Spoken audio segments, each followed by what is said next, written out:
so far as the judgment of the Supreme Court is concerned, that is their wisdom in interpreting Article 200 and 201.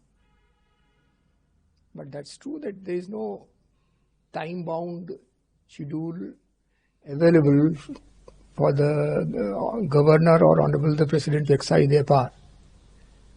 So ordinarily, to my understanding, there should be a request to honorable the governor or honorable the president, if so, to decide the matters as expeditiously possible, and mandating within a timeline which the Constitution does not take care of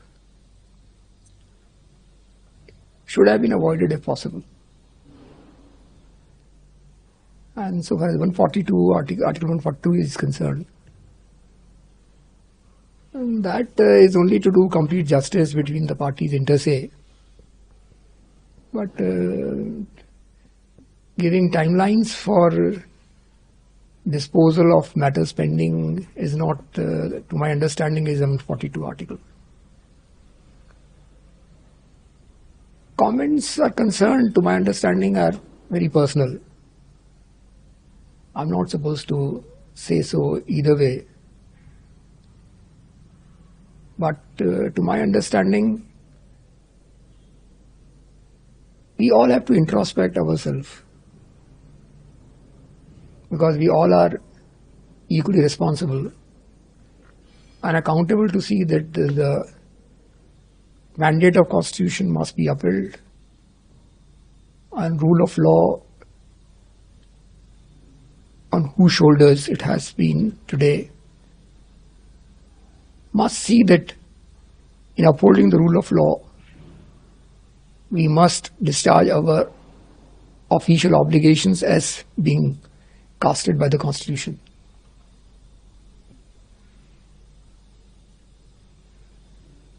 My only request is that, as I said about introspection, if something has remained pending for a long time in the office of the governor,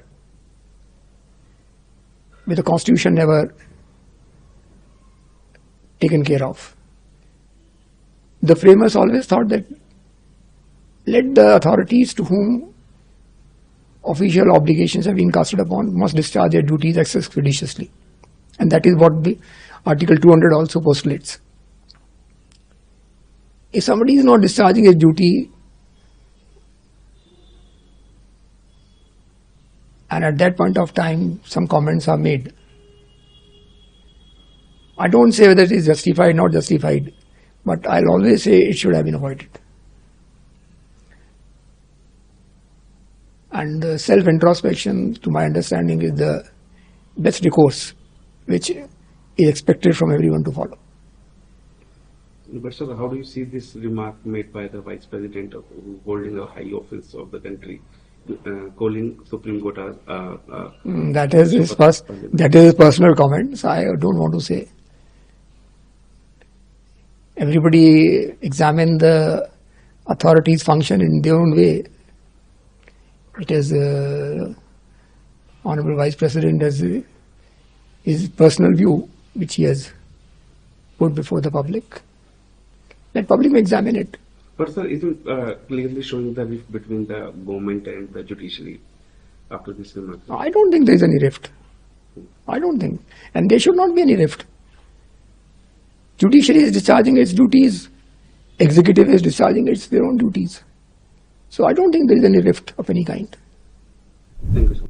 आज सुबह कई अखबारों में जब मैंने धनखड़ साहब का जो वक्तव्य था, जो स्पीच थी, वो पढ़ा तो मुझे दुख भी हुआ और आश्चर्य भी हुआ, क्योंकि जुडिशियल इंस्टीट्यूशन, चाहे वो सुप्रीम कोर्ट हो, चाहे वो हाई कोर्ट्स सारे देश में हो, उनके ऊपर आज के दिन भी अगर किसी संस्था पे विश्वास है तो जुडिशरी पे है। और मुझे ऐसा लगता है कि जब कुछ सरकार के लोगों को जुडिशरी के निर्णय पसंद नहीं आते, तो फिर वो आरोप लगाना शुरू कर देते हैं कि ये हद से बाहर है। और जब उनको पसंद आते हैं तो फिर विपक्ष को कहते हैं ये तो सुप्रीम कोर्ट ने फैसला किया। कोई सवाल उठाए 370 पे तो ये तो सुप्रीम कोर्ट का फैसला था। राम जन्मभूमि की जजमेंट पे सवाल आए तो ये तो सुप्रीम कोर्ट का फैसला था, ये तो सुप्रीम कोर्ट का फैसला था। और अगर हाल ही में जस्टिस पारदीवाला की जजमेंट आई तो ये कैसे सुप्रीम कोर्ट कर सकती है। मतलब जो आपको जजमेंट सही नहीं लगे, आपके सोच के अनुसार नहीं हो, तो वो तो गलत है, और जो आपके सोच के अनुसार है वो ठीक है। और एक कॉन्स्टिट्यूशनल फंक्शनरी को ऐसी बात कहनी मैं समझता हूं उचित नहीं है। मैं उनका बड़ा आदर करता हूं, लेकिन आपने कह दिया कि article 142 is nuclear fissile material, nuclear missile. ये कैसे कह सकते हैं आप? आपको मालूम है कि आर्टिकल 142 के द्वारा सुप्रीम कोर्ट को संविधान ने यह हक दिया है। ये किसी सरकार ने हक नहीं दिया, संविधान ने हक दिया है टू डू कंप्लीट जस्टिस। पहली बात ये। दूसरी बात, और ये मैं देश की जनता को बताना चाहता हूं कि president of India is a titular head.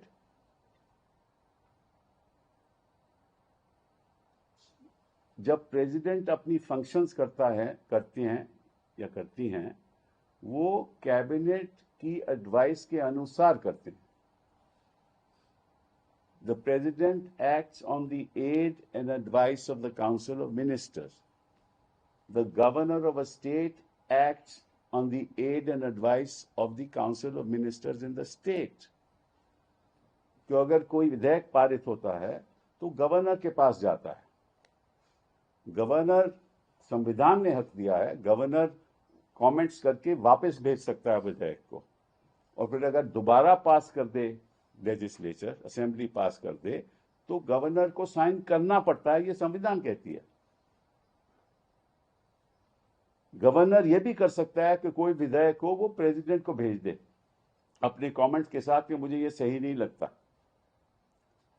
और प्रेसिडेंट अपने व्यक्तिगत अनुसार कुछ नहीं करती। President acts on the aid and advice of the council of ministers. वो बात सरकार, केंद्र सरकार पे जाती है, केंद्र सरकार के काउंसिल ऑफ मिनिस्टर्स पे जाती है।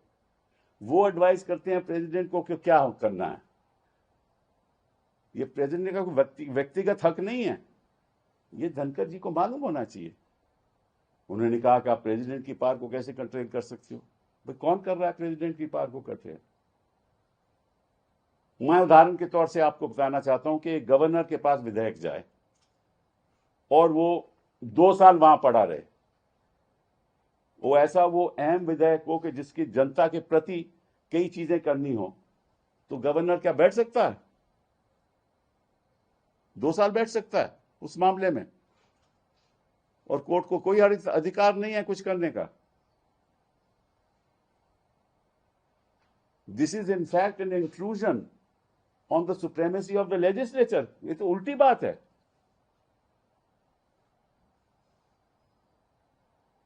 पार्लियामेंट अगर बिल पास करे, क्या प्रेसिडेंट उसमें बैठ सकते हैं कि मैं साइन नहीं करेंगे?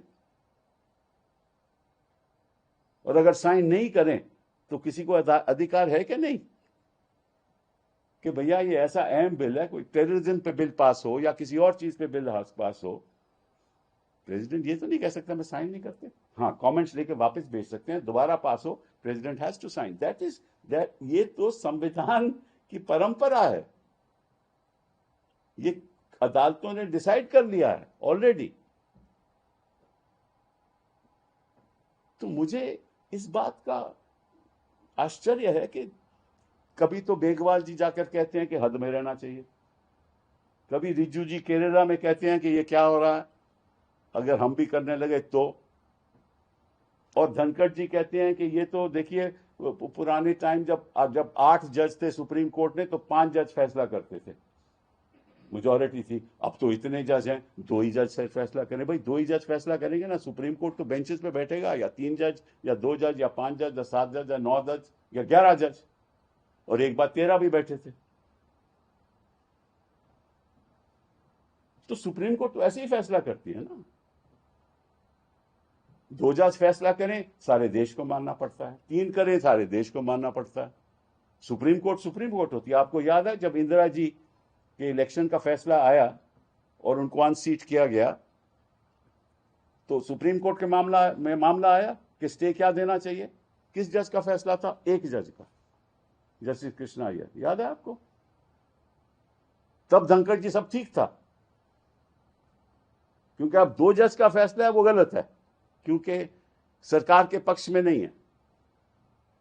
बट कृष्णा अय्यर का फैसला बिल्कुल ठीक था, वो तो एक जज थे। तो ये किस किस्म की बातें हो रही हैं पब्लिक डोमेन में?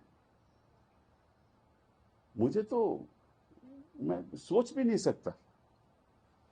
आपको मालूम है और सब देश को मालूम है कि जो हमारी लोकसभा है, जो स्पीकर की चेयर होती है, वो बीच में होती है। एक तरफ ट्रेजरी बेंचेस, दूसरी तरफ विपक्ष, और उनको कहते हैं speaker of the house, not speaker of one party, speaker of the house. और वो वोट भी नहीं करते किसी बिल पे। वोट तभी होती है जब टाई हो। उस सिचुएशन में the speaker can, but he may vote any on any side. यही मामला चेयर अपर हाउस का है। You are equidistant between the opposition and the ruling party. And everything that you say must be equidistant from that. No chairman, no speaker can be the spokesperson of a party. ये तो नहीं हो सकता ना। मैं ये नहीं कहता कि ये हैं, but no speaker in principle can be the spokesperson of any party. और अगर ऐसा लगता है तो फिर वो चेयर की गरिमा कम हो जाती है। हम तो चाहते हैं कि निष्पक्ष तरीके से काम हो। अभी धनखड़ जी कहते हैं देखिए इतने डिसरप्शन होता है पार्लियामेंट में। वो मुझे याद है सुषमा स्वराज जी जब और अरुण जेटली जी जब डिसरप्शन करते थे, तब तो किसी को तकलीफ नहीं थी। तब तो जेटली साहब कहते हैं this is part of parliamentary practice. ये तो मतलब कि देखिए ऐसा है, जब आपके प्रेसिडेंट जी स्पीच पढ़ती हैं पार्लियामेंट में शुरुआत के सेशन में, तो स्पीच कौन लिखता है? प्रेसिडेंट लिखता है या लिखती हैं? स्पीच तो कैबिनेट लिखती है ना, काउंसिल ऑफ मिनिस्टर्स पास करते हैं ना। जो भी वक्तव्य देना हो एज अ गवर्नमेंट, हर चीज पे साइन प्रेसिडेंट का होता है, लेकिन फैसला काउंसिल ऑफ मिनिस्टर्स का होता है। ये हमारा सिस्टम ऑफ गवर्नेंस है। अगर आपको कोई तकलीफ भी है किसी फैसले से, तो उसको रिव्यू कीजिए। उसकी रिव्यू एक तरीका है ना, रिव्यू डालिए। अगर रिव्यू ठीक नहीं होता तो आगे भी हो सकता है। और अगर आपको लगता है कि इसमें बड़े कोई प्रॉब्लम्स आ जाएंगी, तो आर्टिकल 143 के अंतर्गत आप एडवाइजरी ओपिनियन ले लीजिए सुप्रीम कोर्ट से। एडवाइजरी ओपिनियन ले लीजिए सुप्रीम कोर्ट से, ये भी आपको रास्ता है। और अगर इनके पास तो बड़े बड़े